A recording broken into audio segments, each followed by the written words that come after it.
started. We get to do a little bit of a role reversal tonight because I get to sit down in the computer and be the camera person, and my wonderful husband's going to do this awesome panel on veterans. Also want to say we knew it was going to be a little bit lower tonight for a couple of reasons. There's some large events after the election that were happening. Plus, I think people are a little downtrodden after last week. I want to start, before we get into it, by sharing a positive statistic as we kind of pick ourselves up again. I was doing the morning show this morning at KHOW, and there was a poll that came out about the state of Colorado and where voters are. And I just want to share this with you as we pick ourselves up, encourage those who maybe didn't come because it was a tough election last week. The story behind the election was that there was a very low voter turnout. The people that turned out were those who were super angry from the left. This is what happens. Yeah. But when you look at the actual voter sentiment in Colorado, we're nearly 50% unaffiliated now. Magellan's strategy shows that Democrats are actually more upside down in Colorado as far as people's opinion of them. 30% favorability, 68% unfavorability. Republicans are like 38, 62.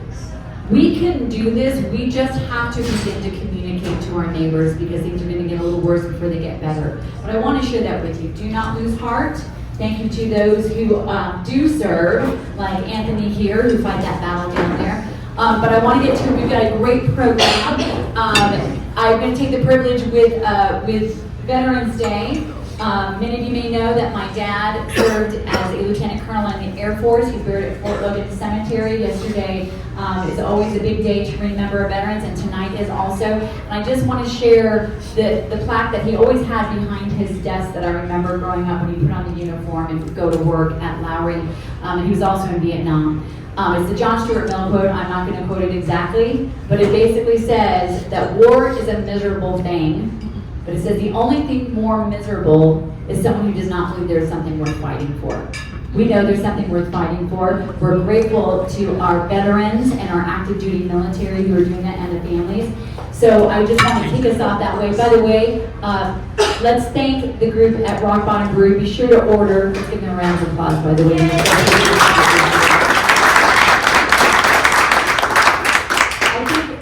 Everybody's been here before, so I'm not going to go through the guidelines and the rules necessarily. We know why we're here. We're here to bring together people of goodwill to stand together for one another's constitutional right to live, speak, and think freely. And ever since the Charlie Kirk event and certain occurrences, I always want to add to live, speak, and think freely without fear. That's what we're working for one another, and part of that is the great military we have that serves. Well, let's get started the way that we should with the Pledge of Allegiance. I'd like to welcome out Tim Lamont. Tim, are you here? There you are, Tim. So sorry, you're right in front of me. Tim, I want you to share before you do your service and the organization that you help run down in Castle Rock. Thank you, I appreciate that. My name is Tim Lamont. I have an organization in Castle Rock. It's a Facebook group, but it's Veterans of Castle Rock. Got over 700 veterans in that group. And since I work for the VA, do claims and home loans, I make sure that the veterans are aware of the benefits on that site and ongoings in Douglas County and things like this, and let them know what's going on. Also, I'm the American Legion Veteran Service Officer, and I help stand up the VFW in Castle Rock. So. With no further ado, I guess we shall. And your own service. Oh, I'm retired military. I did 24 years in the Army as a military police officer and a career recruiter. Been all over the world. Saw a lot of things. But it's an absolute pleasure to serve my country, serve great people like you. If you ever approach a veteran and you thank them for their service, for a veteran, sometimes that can be difficult because, it's like it was an honor to serve. Great people like you who appreciate our Constitution, who appreciate our country, our flag, and what it stands for. That means a lot to me, knowing that I serve great people like you. So thank you.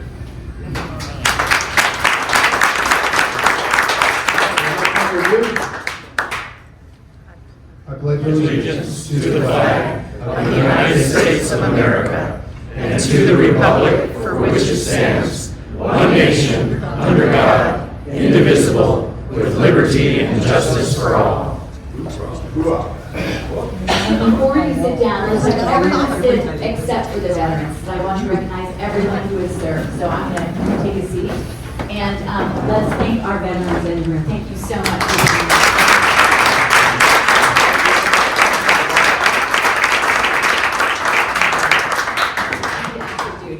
I'd like to welcome now John Preco, because John, you had something you wanted to share. Yeah, and the people who are veterans here in any service will recognize this. Some of you who are civilians and won't, and I'll explain further after I read it. I'm going to put myself into it. But this is the oath of office that used to be just the Air Force. It's now all of the military services. I, John Patrick Preco, do solemnly swear that I will support and defend the Constitution of the United States against all enemies, foreign and domestic, that I will bear true faith and allegiance to the same, that I take this obligation freely without any mental reservation or purpose of evasion, and that I will well and faithfully discharge the duties of the office of which I am about to enter. So help me God. So anybody want to tell me what the significance of this is? Everyone says it. Okay, everyone, officers enlisted, say something like this. So how long is it good for? Forever. And it's not just me, but every veteran I've ever talked to. It's a lifetime commitment. And things like all enemies, foreign, domestic, are significant. So thank you. Thank you so much. Well, we're at Douglas County Citizenry about community as well, so I want to invite Ricky, she's part of the steering committee, to talk about our community partnership as we head into the Thanksgiving season. Before I get into the community partnership, I just want to give a shout out to my uncle, Don Williams, who was a Vietnam vet. I didn't think I was going to get upset. I just returned Saturday from Arlington. So it was very powerful, and I appreciate all of you so much more after being there. So thank you.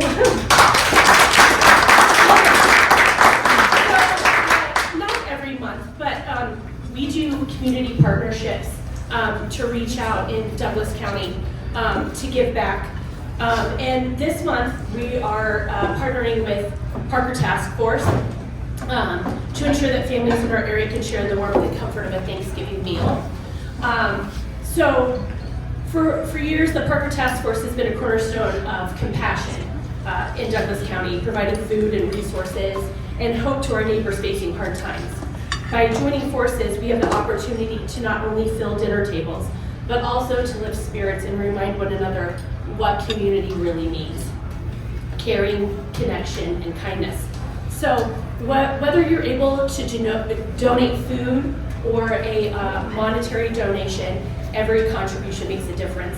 So together we can make this Thanksgiving a time of abundance for everyone, and let's make this Thanksgiving a season of giving we'll all remember.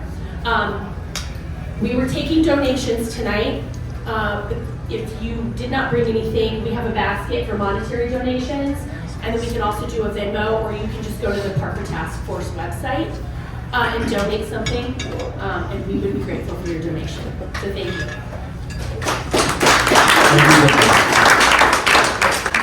So I just want to thank everybody again for being here. This is kind of odd with me behind the table and never behind the camera, but bear with me. Most of you know me. I'm Jonathan Flora. I'm an 82nd Airborne veteran, also with the Ohio National Guard. I do come from a military family. My father was in the Navy for 20 years, which convinced me I did not want to be on the ship with a bunch of guys. No offense, Bryan. And my father-in-law, retired lieutenant colonel in the Air Force. With yesterday being Veterans Day, we know that freedom has never been free. It has to be fought for all the time. It has to be earned again and again by men and women who continue to stand between danger and home, between tyranny and liberty. And we honor all those that answered the call, as Deborah said with the John Stuart Mill quote. It's their courage that built our nation's character, and it's their sacrifice that forged its soul. And we also want to honor the families that sacrifice so much of their loved ones, because they're often gone, they're gone too often, and too many times they're in harm's way. So Douglas County Citizenry also salutes the families. And Veterans Day, it's also a day for all of us to recommit ourselves that we live a life worthy of all the sacrifices that our military makes. Now, with that said, we've got some branch smack talk. So, a couple Saturdays ago, we're at the Army Air Force game, which Army won with a last-second field goal.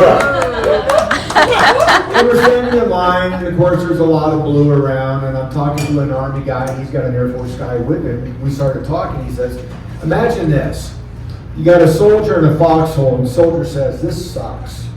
You got a Marine in a foxhole, he says, this needs to suck more. And you got the Air Force flying overhead going, wow, that looks like that really sucks. Then you got the Navy and the Coast Guard and the ship somewhere going, what's a foxhole? So we were supposed to have one more panelist, but he called in sick, and he's a Marine, so since he's not here to defend himself. And by the way, happy birthday, Marine. Like, you get to go to a 250th birthday.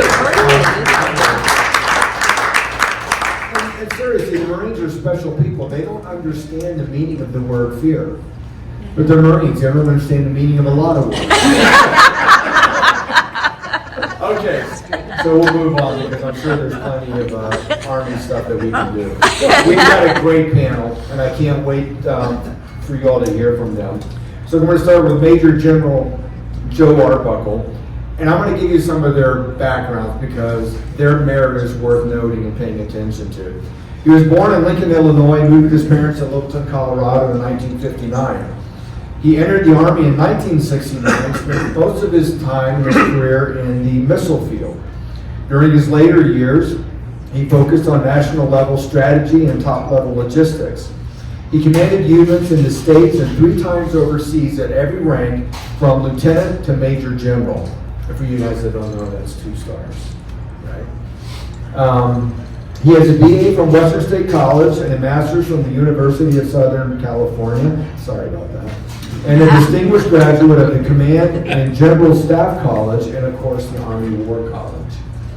He served in the Army for 32 years. Hey, Joe. Among his numerous awards and decorations are Defense Distinguished Service Medal, Bronze Star for Valor with 2 oak leaf clusters, 6 Legions of Merit, 2 Vietnamese Crosses of Gallantry with Silver Star, Combat Infantryman's Badge, and one that's close to my heart, literally, because I did get blood wings, if you know what that means, Army Parachute Badge. Wow. Married 53 years with 2 adult children and 3 grandchildren. Major Joe Arbuckle.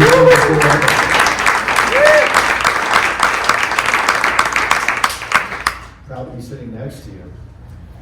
Oh, Julia. Someone I liked so much till I found out that she was a fan and graduate of that school up north, being an Ohio State guy. She even has scrubs with that silly M on them. Every day. Every day. But what we do, we always admit rivalries are awesome.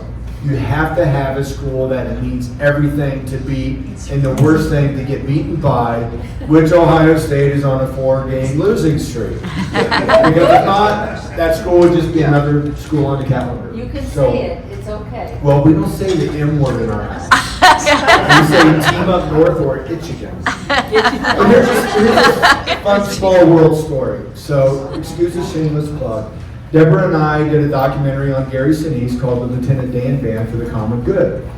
We went to Iraq, and in Camp Ramadi in Al-Anbar province, we came into this compound that had just been missile attacked a couple days before, and I see the Ohio State University flag, and about 10 feet from it I see that Itchigan flag. I'm going, how is this working out like this? Well, it ends up, it was a National Guard unit with companies from both states. It's like, okay, rivalries can go to war together as brothers in arms. Well, it gets smaller. I met a really good guy there. His name is Jason Hale. We became really close friends. We're still friends. When we got back stateside, he went to college and he started a veterans group. He asked me to come and speak to that veterans group. Well, little did I know that it's one of the colleges that she got her degree from. So I'm wearing your school shirt, this one, in your honor.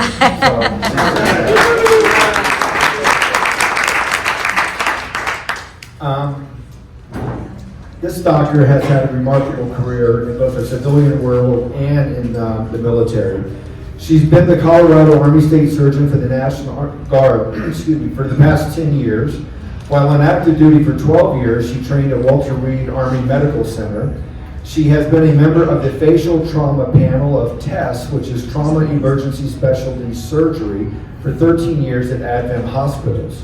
She's owner and partner at Dry Creek Oral Surgery, which is a private practice in Parker in the Denver Tech Center in Colorado.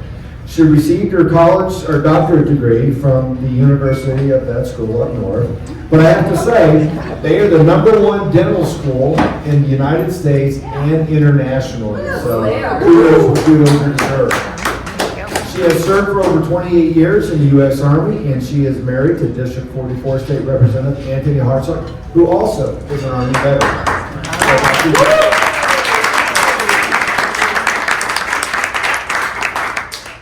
Now we're going to talk about Bryan Alvarez.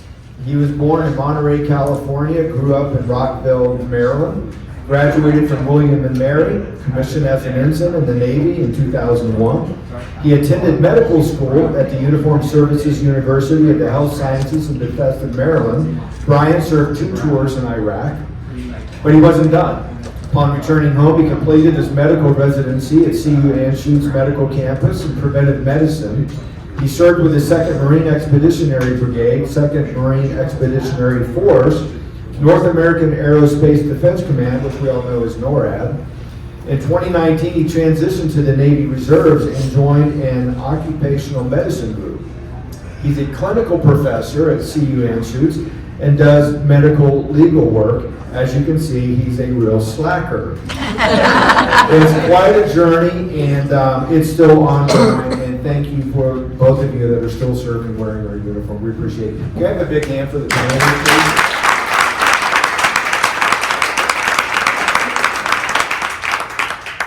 So we'll start with an easy one.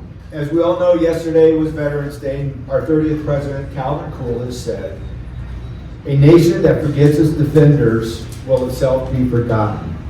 So what does Veterans Day mean to you? And we'll just go down the line. Well, very briefly, I think 2 words come to mind for me. One is service, the other is... There we go. Try this again. Yes. Briefly, 2 words come to mind: service and sacrifice. That's what it's all about, really. And it's really, really appropriate that you're doing what you're doing today here at DCC. I want to thank you, Deborah, for putting this on, for all of you being here to recognize Veterans Day, and thank everybody who served. So thanks a lot for doing this. The next thing is I want to point out that I told Linda about a long time ago, when we first met, maybe 3 years ago at an event. She was talking about having never served in the military. And I said, well, you know, Linda, there's more than one kind of service. You don't have to put the uniform on to serve. And that's what she's been doing every single day since. Sure has. And so are you.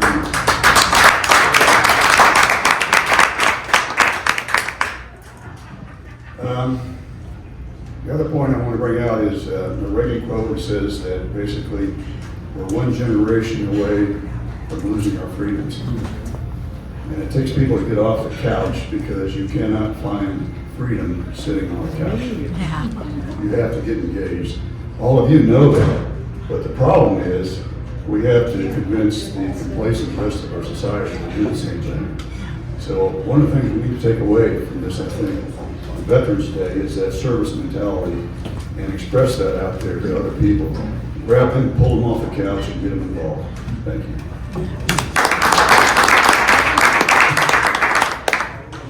So Veterans Day to me means a lot of things. When I look at being a veteran, I joined the best and the most elite fraternity, sorority that you could ever be a part of.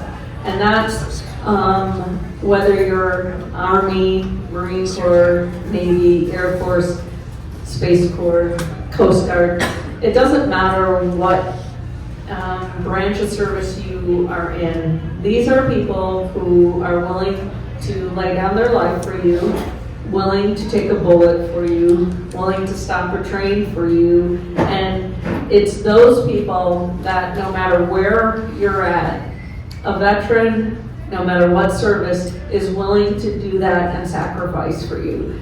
So Veterans Day means to me, I'm in the best, most elite club there is. And currently in the United States, back in the 60s, we had about 12 to 13% of people that served in the military. And each decade, it has tapered off. Currently in the United States, less than 0.5%. It's now under 0.5% of people who have ever worn a uniform, ever raised their right hand, ever said, I will be selfless and give my life for this country and this flag. And so Veterans Day to me means there are people out there that wrote a check for me to say I'll do whatever it takes to keep the freedoms of this country intact, keep our Constitution intact, and defend this country, like you said, foreign or domestic. So Veterans Day to me is just being part of a club that's elite that not everybody can get in. We're willing to take anybody and let anybody be part of that club if they're willing to make that sacrifice. So that's what veterans kind of means to me. I go back in looking at my grandfather who came over from Poland, who was orphaned by the time he was 8 years old, couldn't speak a whole lot of English, could speak Russian, Polish, and he took a load of wheat because he could drive a truck down to Detroit. And basically there was hot food, sandwiches, and he used to live in the woodshed with the dogs because the dogs kept him warm in the middle of winter in Michigan. It's pronounced with an M. And you know, because you go to that school south of the border there of Michigan, and I'm just assuming you guys don't know how to spell. My grandfather ate some sandwiches, had some hot coffee, and found himself on his way back to Europe in World War I.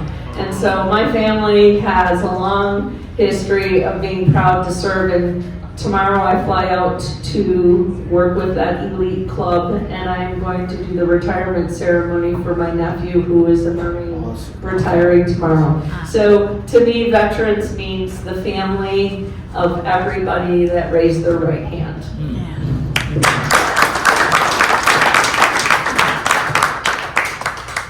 Well, first off, Jonathan, thank you. I have 3 brother-in-laws that are Army. There was a big sacrifice I made marrying into an Army family. Coming from a background. So I did promise the one brother-in-law I'd go very easy on me tonight. I appreciate it. That's it. It's sympathy. Yes. And one of the things that Jonathan and I had chatted about wasn't in the bio, but my father was really my big inspiration for joining the military. He was a 20-year naval aviator veteran, POW in Vietnam. He spent 8.5 years in the Hanoi Hilton. He turns 88 at the end of next month. And this is a gentleman who is the perfect picture of a gentleman, number one. But number two, for the longest time, when he came home, he served. He worked with the Veterans Administration. He served on veterans groups. And I'd say for about a good chunk of time up until it just became a little bit schedule-wise too tough for him. He'd wake up early, around 4:30, 5 o'clock in the morning on a Saturday, go downtown Washington, D.C. They live in the Maryland suburbs of D.C. And he would work at a food kitchen, or homeless shelter, serving out. And he would do it with the rest of the other gentlemen from church and stuff. And, I remember my brother and I would always just ask growing up, Dad, why are you doing this? You don't have to do. If anybody is owed anything in life. And he said, stop, you're not owed anything. He's like, your country is all we really have. And you sacrifice and you give and you serve. And there's many ways of doing it. You don't you know, I do appreciate Veterans Day is not just the service, but it's the recognition for those that have served and have given it, and the family members who sacrificed during that time. The family members go through a lot during the process. But I also think it's also a good way for us to start looking at other ways we can dedicate back to our community and to our country. There's multiple ways to do it. And so I look at Veterans Day as a recognition of those in my family that have given and sacrificed, but also as a potential for future members of family and friends. I have a 3-year-old son, so he's not ready just yet to serve, but we're gonna get there. No army for him. But I think that's one of the big keys that I take away from Veterans Day is that it's a potential for all of us to start giving back in some way at whatever level it is.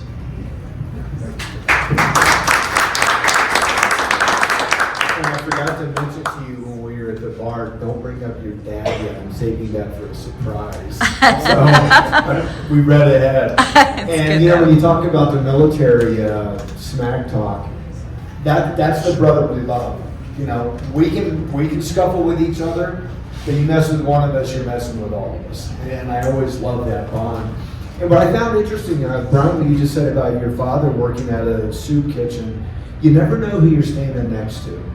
And I have a favorite story that I love to tell. When our son was about this big, we were in line at a store and I started talking to this gentleman, Hispanic fella, and every time he would motion, I saw this wicked scar on his hand. And so I just asked him, I go, do you mind me asking, how'd you get that scar? He goes, Vietnam. And I go, you comfortable telling me what happened? He said, yeah. He goes, I was walking point, NVA came out behind the brush with a bayonet. He goes, I grabbed the bayonet, shot him with my sidearm. I turn around, I look at our son, I go, dude, we're standing next to a hero. I turn around, he's got tears coming down his eyes. So, you know, veterans are among us everywhere. Certain generations are okay talking about it, some don't want to talk about it. We end up finding out from their children, usually. But the more you talk to guys and gals, you'll see that they do want to share, because there's part of them that they're not doing it to be appreciated, but they want to know it's not for nothing. You know, so that to me is also very important. So speaking of slightly different generations, you enlisted in 1969. That was a different nation then. Anti-war protests and rallies were sweeping across the country. U.S. troop levels were peaking. It was like 540,000 at the time. I think we ended up being almost 3 million eventually. But what I noticed that was interesting that you said the draft caused you to enlist.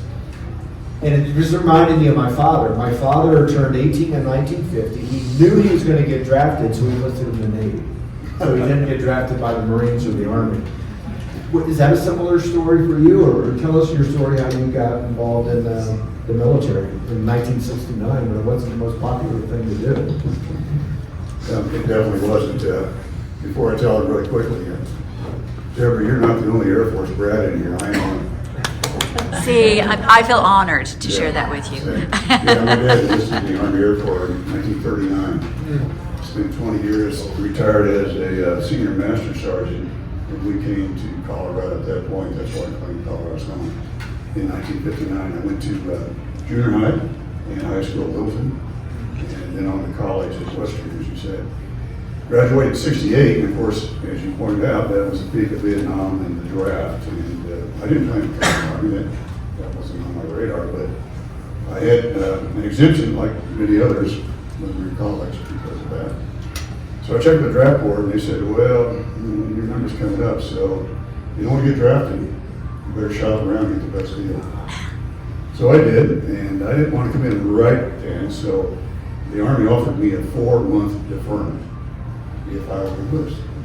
So I enlisted, came in as a private, through all the normal training, and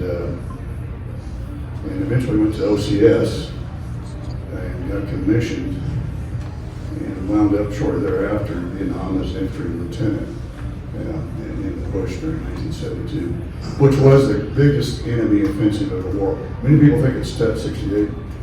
It was big. but it wasn't the biggest, 72.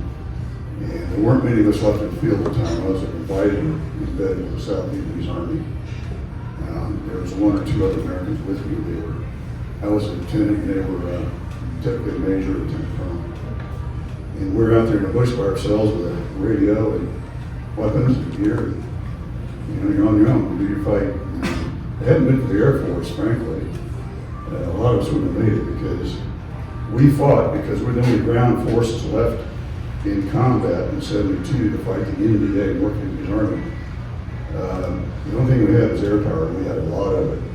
So they put in tons and tons of stories of air.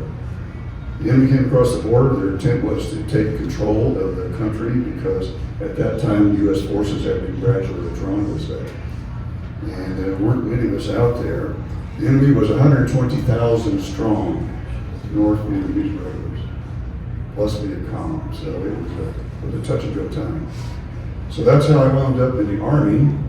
And I learned after the grace of God I made it back that it suited me. And one thing after that happened, another, and I wound up staying in. Of course, I got married as soon as I got back 53 years ago. And I found out I liked being a warrior.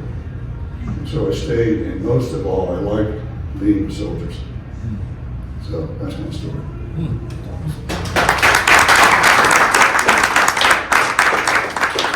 You enlisted in 1997. This was before 9/11.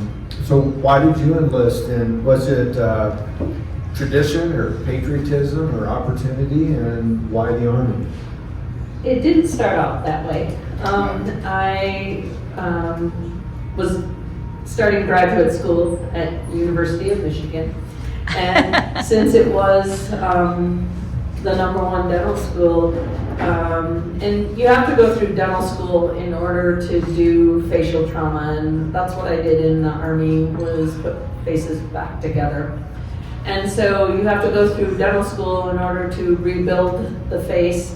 You have to fix the mouth, and you build from up and out at that point. And Michigan was a little pricey, and so in order for me to afford to go to grad school, I looked into the military scholarships. And I interviewed with the Air Force and the Navy, but the Navy recruiter was really pushy, and I didn't like that. So I did the military health profession scholarship in order to pay for dental school. Dental school back in 1997, the tuition was $52,000 a year in 97. So, so it was expensive. And then when I got my acceptance to Michigan, the recruiter was like, you don't have to go through the board process because it's a blue chip school, because it's in one of the top 5. So I went and signed my scholarship right then and there.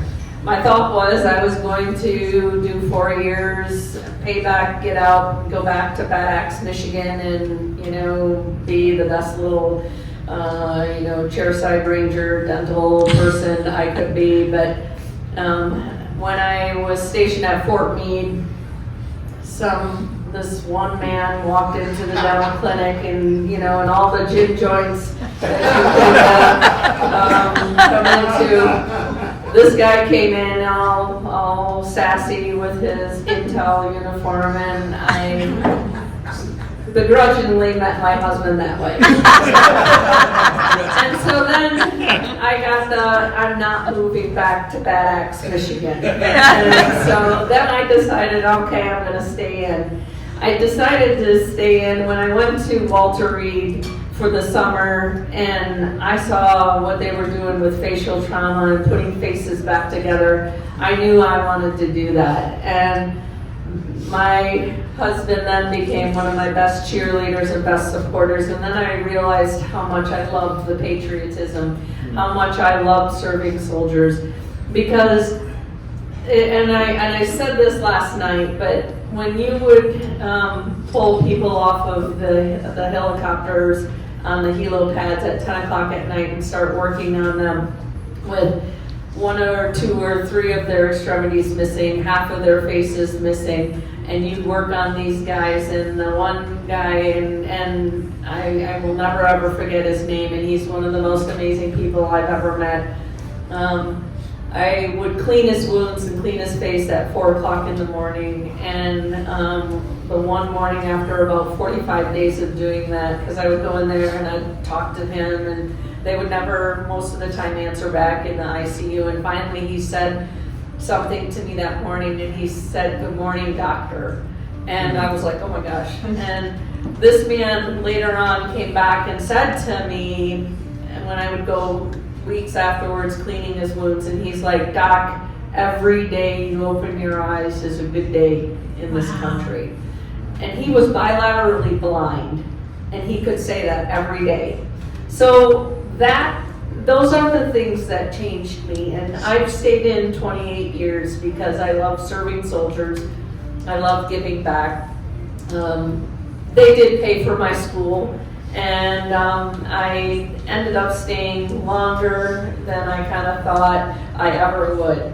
But when your husband's active duty and you're active duty, and now my kid is ROTC, it's become a family affair, and it just instills in you the love and patriotism and the wherewithal and the valor you have for this country and for all of those who serve. And I have people ask me all the time, "Why don't you retire? Why don't you get out? Why don't you be done with it?" And it's because I love what I do. And every day I put those faces back together, and somebody who can tell me, who can't move all of his extremities and he's blind, and he can tell me every day that he opens his eyes is a wonderful day in this country, just calibrates you to what's really important.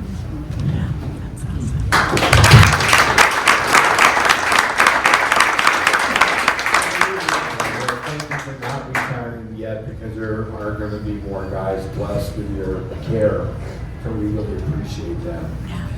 And Bryan, you mentioned earlier you were commissioned ensign in the Navy, so basically the same question. I mean, you did touch on having brothers and of course your father, but still, it was your choice whether to enlist or not. So what caused you to enlist, and of course, why the Navy? So first off, the Navy, and it's really simple. Do I want to go home for Thanksgiving? So with my dad. No, when I was looking at medical schools, I had actually always wanted to go into the military, and that was something. I'd actually looked at the Naval Academy, very much, Navy ROTC, different kind of units.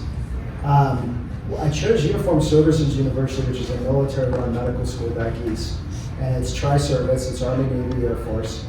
And I remember the day that I decided to go ahead and just pull the trigger on the application. I remember my dad saying, he never encouraged or discouraged. He always said, go in with all the information, but just know it will take you down a path in life that you will just never realize, and there's no going back. And he was right. He was totally right. I don't regret a day of it. Good, bad, thick, thin. USIS, which is the acronym we use for the medical school, we would rotate at Walter Reed when the OIF and OEF started. And so my surgery rotations, that third and fourth year of med school, I'm sitting here seeing these triple amputees and going and doing the multiple daily washouts. And I remember then I went out to San Diego for an internship for surgery. And the Navy does things a little differently. So after med school, everybody goes into internship and then residency. The Navy, back then at least, 70% of all doctors after the internship went straight out to the fleet.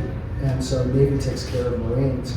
And I found out quickly why, because we were losing doctors badly just to burnout, deaths, and attrition on the Navy side. The Army definitely, but it was happening. And the Marines in particular, the 1st Marine Division, needed doctors badly. And I remember volunteering for that. I still remember my dad on the other end of the phone saying, "You did what?" But it was worth it. I mean, it's a sacrifice that you have, and it's a service. It's a way to give back. It's a way to help. It's a way to participate. I mean, this is, you know, I have very few skills, but that's one skill I do have that I can get back and contribute to it. And I think really, you know, in the end, I remember that when you asked about my commission date, I was like, that was 3 months before 9/11. June 11, 2001, I got commissioned.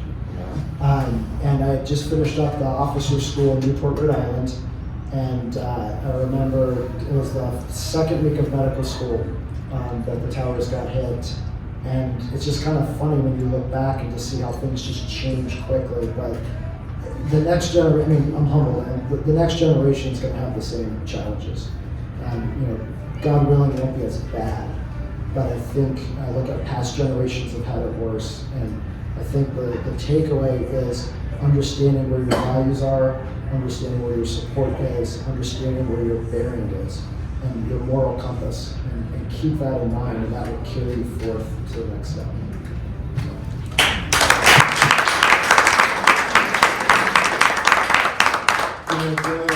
As a staff sergeant in the Army, it's kind of cool. I'm a staff sergeant. I remember the major general, colonel, and a captain. And I can call you by first name. I'm definitely out of uniform. But as a staff sergeant, we always appreciated Mustangs. And Mustangs are officers that were at one time enlisted. And we appreciated that because they've been there, done that. So when they're telling us to do something, good chance they did it. They know how it's done, what's to be expected. So what were some of the advantages of you being a Mustang? Then going to Vietnam as a first lieutenant, lieutenants didn't have a long lifespan going over there like that. And you said by God's blessing, you were able to return home. Can you share some more stories about when you were in country? Yeah, I can. First of all, you're right about coming in enlisted. And I never regret that that's what I came in. Because I always knew what it was like to walk a lonely guard post at 2 o'clock in the morning with a weapon and nobody else around as a private, or maybe even two. I knew what it was like to pull KP, kitchen police. And of course, that's gone these days, it's contracted, but it was a nasty duty. I knew what it was like to be on a police call as a enlisted guy and take orders from above and sergeants and watch the chain of command, how they operated, how the NCOs, non-commissioned officers operated. Those are all great lessons that you don't get any other place. And I will tell you that every decision I made as I rose up in the ranks, I always thought about the impact on the troops because of that experience. So it was invaluable. Yeah, I mentioned Vietnam. Well, it was a different kind of war when I was there because I was an advisor embedded with the South Vietnamese.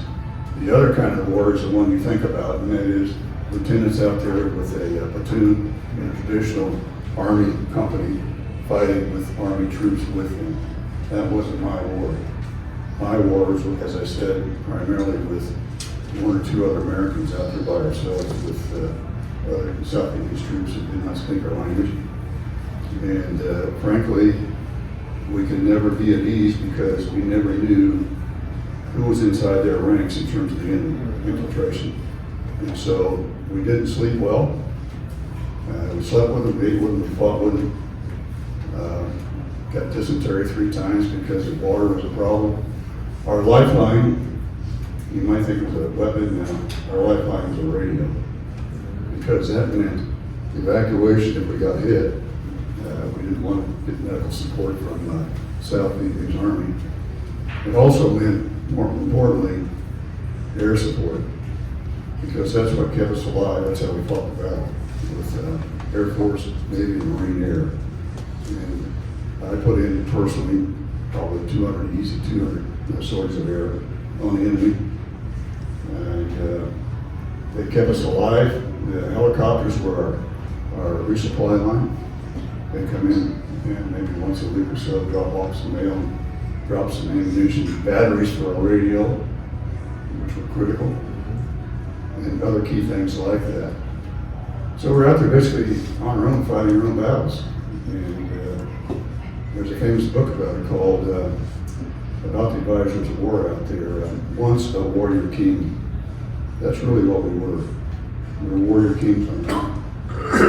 And we had an interpreter for the language part of it. We we got pushed back big time when the NBA launched that major offensive I mentioned. Lost a bunch of guys on the team. Most of them being wounded. And then we went into a major counteroffensive using the United States Air Force and Navy Marine Corps fighter pilots. So it was a different war. It was a lonely war. And because of that, we weren't with a lot of battle buddies. We had to keep the radio on at night. This is a war story. We could never lose contact because we never knew what was going to happen. And that, we call it PERT 25 radio, it's a backpack radio. One of us would sleep with the handset by our ears every night. And we knew our call sign. And you can condition your mind. It's amazing what you do in your mind in those circumstances. You can be asleep, but when that call sign comes over the radio, you're lit instantly. Because it meant life or death, literally. One night, I woke up at the call sign. I didn't recognize who was on. It was a war story. I didn't recognize on the other end, and this guy says, hey, Hama, this is it.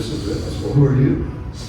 He said, well, I'm a C-130 Spectre gunship pilot about 8 or 10 miles to the west of your position.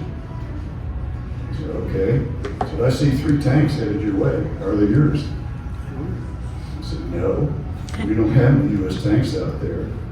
They got to be North Vietnamese. He said, do I have permission to fire? Because they had to ask us during our area of operation. I said, yeah, fire. So that Spectre gunship with his 105 millimeter cannon blew those tanks away. That's just one of the many things that happened. It was different.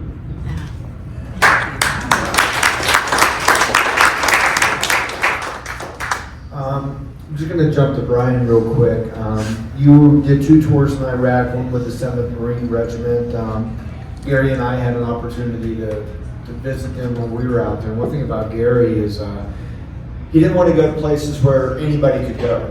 He wanted to go to some of the FOBs where there'd be like 50 dusty Marines that nobody visited, you know, and the world would stop for them.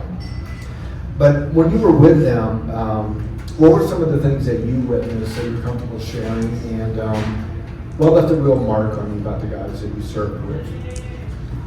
So the first deployment was 7th Marines. The second one was 3rd Light Armored Reconnaissance Battalion. I don't think I wrote that down there, but they, I think my first deployment was notable. It was the end of 2006, the latter half of 2006.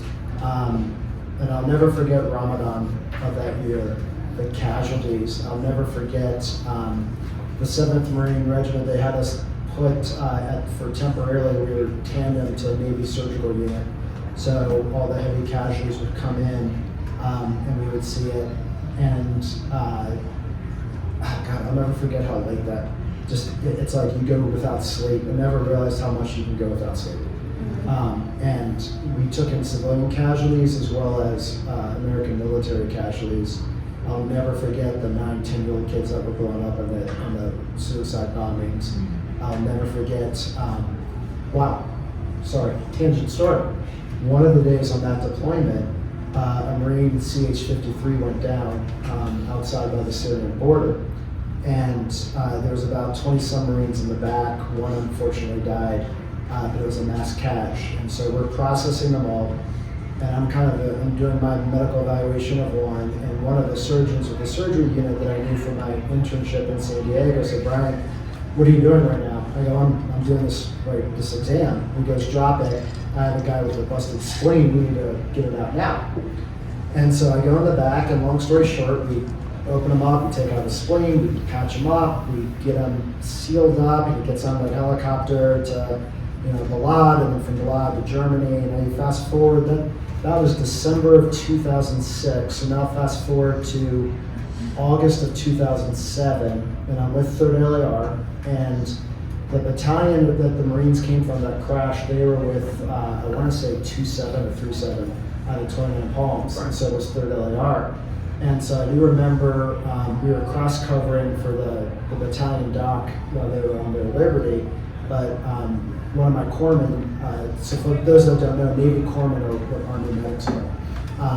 And so one of my corpsmen came in and said, "Sir, do you mind signing off on this package? It's a guy that is being processed out of the Marine Corps, medically separated, And I was like, sure, bring it in. And I look at the package, and I look at the date of his injury, and I look at the location, I look at the type of injury. I had said to him, I said, I think I took your spleen out. His wife was with him. And that was the funniest thing. Well, not funny for us, but it was the funniest thing because everybody in that room just kind of stopped and stared. And he and I started chatting, and we kind of broke it down and said, yeah, no, I was the guy that took your spleen out. And his wife comes over, she gives me this giant hug, and like bear hug, and you know, they wanted me to meet his family in the car and all this stuff. And you know, I think the takeaway from that one was really just, I mean, it's just amazing. The people that you meet, here I am like a suburban kid, and now I'm you know, thrust into everything with people from all walks of life, but we come out with like a common bond, a common experience, you know, a shared respect. It doesn't make a difference where you come from, it's where you go in life. And I think that's what I love. Sorry, real quick, but the LAR one, that one I just remember very clearly because the surge was coming to an end. Well, no, the surge was still there, but things had calmed down significantly. And I remember just walking through one of the cities because we were doing reconstruction for the local hospitals. And one of my more senior corpsmen who had been through that city a year before had said, sir, he goes, count your blessings. He goes, a year ago, we wouldn't have been able to do this at all. And I think the level of respect for the Marines and the corpsmen that I was with, I think I have more friends that are Marines than I do Navy. So, very cool. And I don't mean to correct you, but we had a president a couple presidents ago, I believe you're mispronouncing the word, it's corpse. Very cool.